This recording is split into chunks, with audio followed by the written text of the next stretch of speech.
Hello po mga kabayan, kamusta po kayo? Si Kamanong po inyong lingkod ay nagbabalik po muli at tayo po ay magsama-samang magkomentuhan dito po sa Tambayang Makabayan. At sana po nasa maayos po kayong kalagayan. Magumpisa na po tayo. Komentuhan po natin ang bunsong anak po ng dating Pangulong Duterte na si Kitty Veronica Duterte ay naghain po muli ng kanyang panibagong motion para po hilingin sa Korte Suprema. Unang-una, maglabas na po sila ng final decision, lalong-lalo sa ginawa sa kanyang ama. At syempre po yung pagpapauwi rin sa kanyang ama, mga kababayan. Pakinggan po natin itong balita at komentuhan po natin. Mag-umpisa na po tayo. Naghain ng ikalawang mosyon si Veronica Kitty Duterte sa Korte Suprema upang hilingin ang agarang pagpapasya sa kanilang petisyon para sa writ of habeas corpus. Layon nito na ideklarang labag sa konstitusyon ang pag-aresto sa kanyang ama na si dating Pangulong Rodrigo Duterte.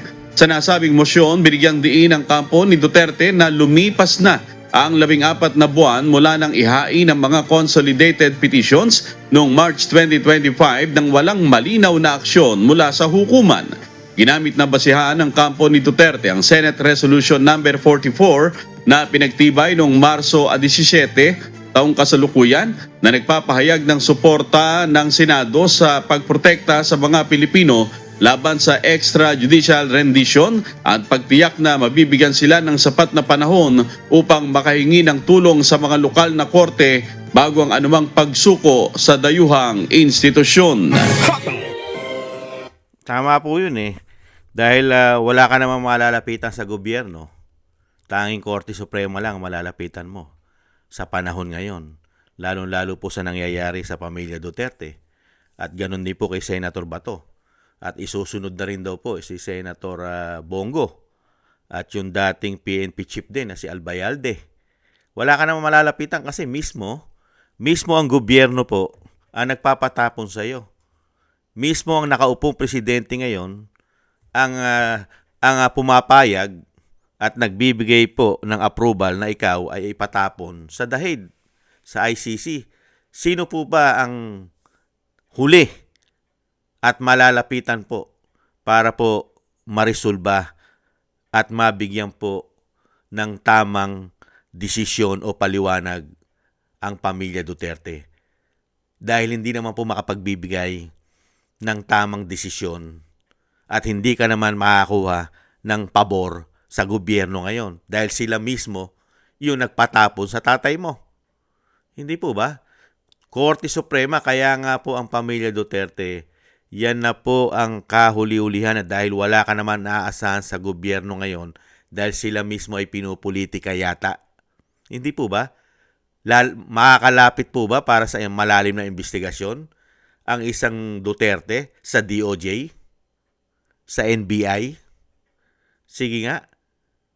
Makakalapit po ba para sa malalim na investigasyon sa DOJ? Para doon sa sinasabi na nakakuha po ba ng tamang proseso o due process ang pagpapatapon sa kanyang ama? Kaya nga po, naghain na naman po siya ng panibagong mosyon sa Korte Suprema.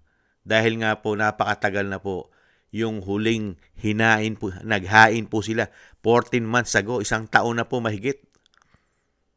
Hindi po ba? Isang taon na mahigit. Nakita niyo po isang taon na mahigit pero wala pa rin po final decision ng Korte Suprema.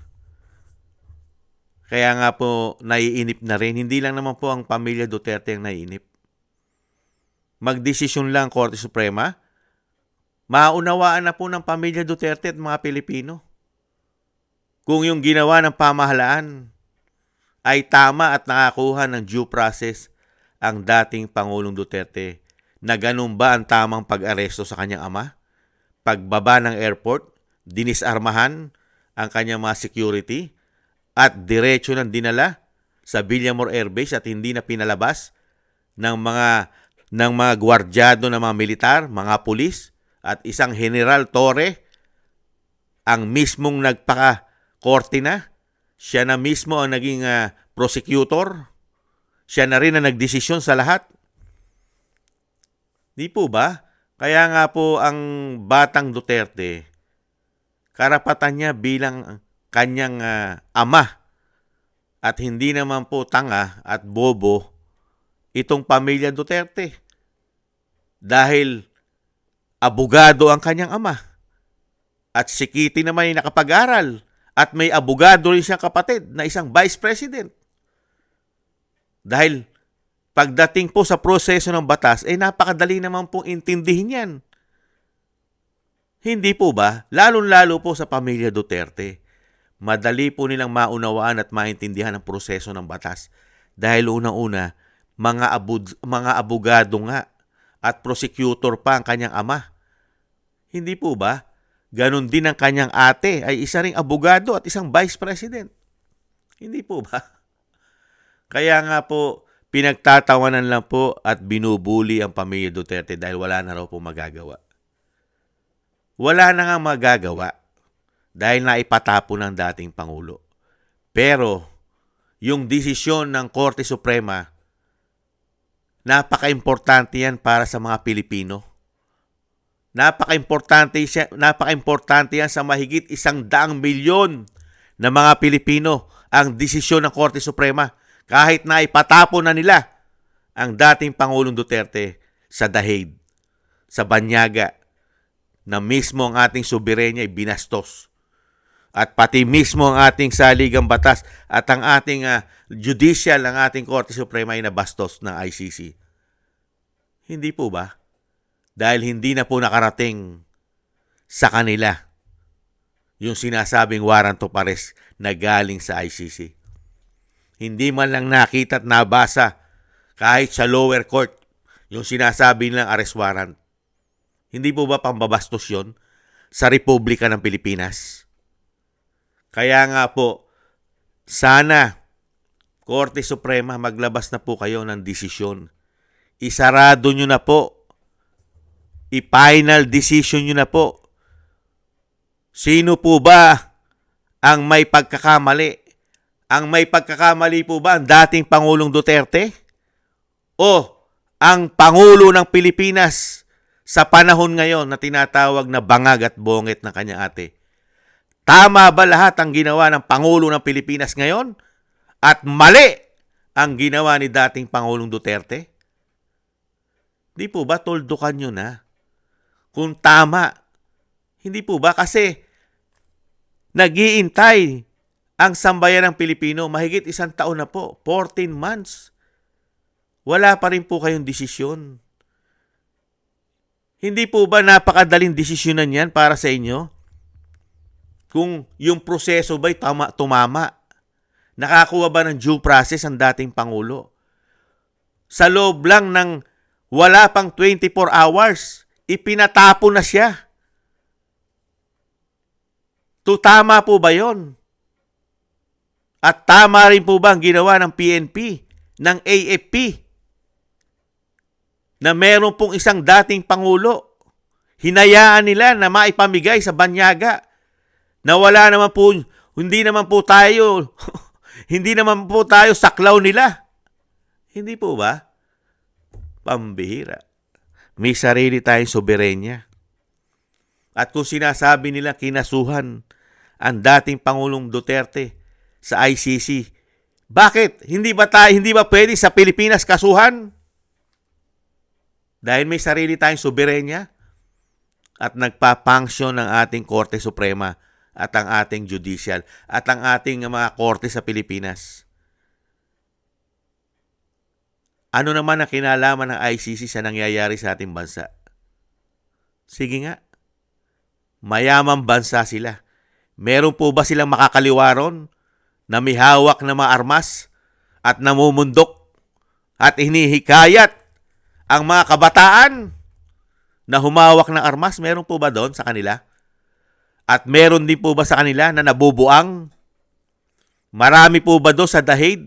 Naranasan ba nila sa Netherlands na hold upin ka? At kitilin at tsugiin ka?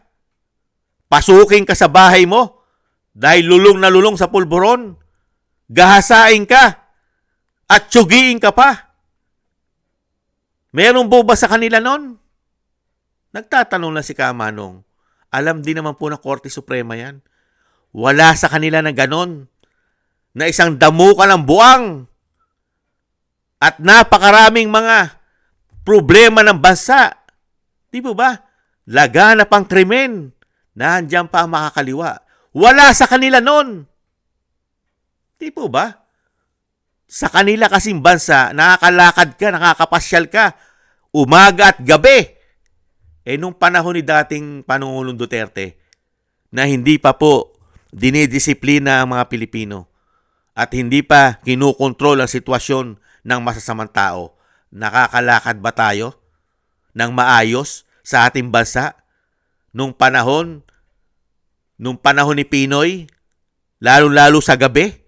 Sige nga, laganap at sari-sari na masasamang tao. Di po ba? Hindi natutulog. Kaya nga po i-final nyo na. Kasi ang laki na nabago at pagbabago sa bansa. Nagkaroon ng disiplina at natakot ang masasamang tao.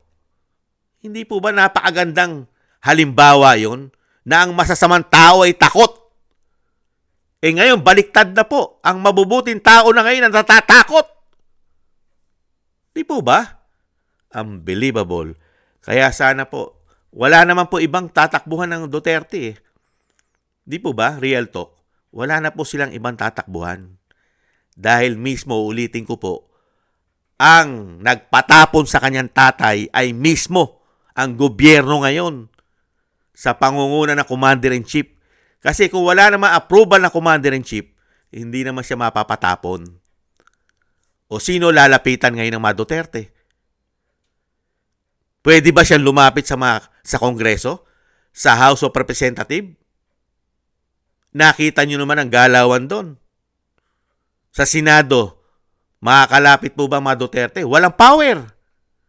Kontrolado rin ang pamahalaan. Tanging Korte Suprema lang. Kataas-taas ang korte ng ating bansa. Ang hukuman natin. Lalo-lalo po pagdating sa legal issue. Kasi legal ito eh. Ang pinag-uusapan, legal issue ito.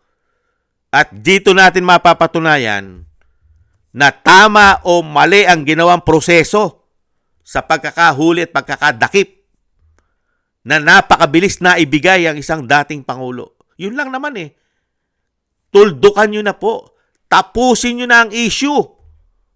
Para pagdating dito kay Senator Bato de la Rosa, hindi na po maulit yung ginawa nila kay dating Pangulo.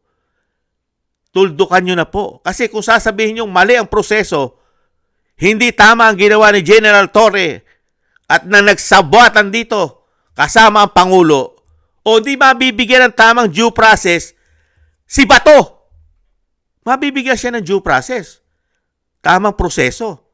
Hindi po ba? Kasi habang hindi po kayo naglalabas, Korte Suprema, ang mangyayari po niyan, kokopyahin lang po nila na kokopyahin. Gagayahin nila yung ginawa kay dating Pangulong Duterte na napakabilis na aresto at napakabilis na ipatapon. Hindi po ba? Dahil hindi pa kayo naglalabas ng desisyon. Kailangan po ng desisyon ng Korte Suprema. Dahil batas po ang pinag-uusapan. Dahil yung ICC may batas sila. Ang Pilipinas ay may batas din. Bakit ang ICC napakadaling maglabas ng kanilang batas? Bakit ang Pilipinas napakatagal maglabas ng sarili nating batas para kondinahin yung batas na pinalalabas nila? Hindi po ba na yung warrant of arrest nila? May sarili rin tayong warrant of arrest. Nagtatanong lang si Kamanong. Hindi naman po masama magtanong. Dahil tayo po'y malayang bansa. May demokrasya po ang ating bansa. Hindi po ang ating bansa ay nasasako po ng komunista. At wala po tayong martial law. Meron na po ba? Nagtatanong lang para hindi po magsalita ang Korte Suprema. May martial law na po ba? Kaya po ayaw magsalita. Nagtatanong lang. Kasi po, pagka po kasi martial law, mahirap po magsalita. Hindi po ba? Dahil yan po yung panahon ng kanyang ama. Mahirap magsalita pag martial law. Magkakaproblema ka. Hindi pa naman martial law eh. Kaya kailangan po natin na marinig ang ang pananaw at ang hatol ng Korte Suprema sa mga issue na ito. Hindi po ba? Maraming salamat po mga kababayan sa nagusto po ng ating tambayang makabayan sa YouTube at TikTok. At ganoon din po sa ating mga subscribers at patuloy po nagsusubscribe, sa mga nagko-comment, like, share, and subscribe. Mabuhay po kayo. Shoutout po sa inyo lahat. At thank you rin po sa mga nagbibigay po ng tulong at biyaya. Thank you po kay Eric Hershio ng Canada, Baby Roman at Ate Isa ng Canada, ng Cagayan, si Jem Aris ng United Arab Emirates, Tatay Nick ng Canada o ng Toronto, Canada, Mila Yi, Felipe Shapno ng Texas, USA, si Rolando Timbol ng Alberta, Canada, Ma'am LB and Sermani ng North Miami, Florida, USA, Jesus Valdepena and Orlando Guerrero, Melchorita Espinosa ng Orlando, Florida, USA, Arthur Estraniero ng USA, Mika Legaspi at Frank Zamora ng California, USA. Maraming salamat po sa inyo mga kabayan at God bless po sa inyo lahat. Shoutout po sa inyo lahat. Ingat-ingat po kayo. Ganon din po mga kabayan, ingat-ingat po tayo at tiis-tiis po at samahan po natin ng maraming dasal. Muli po, paalam, bye-bye.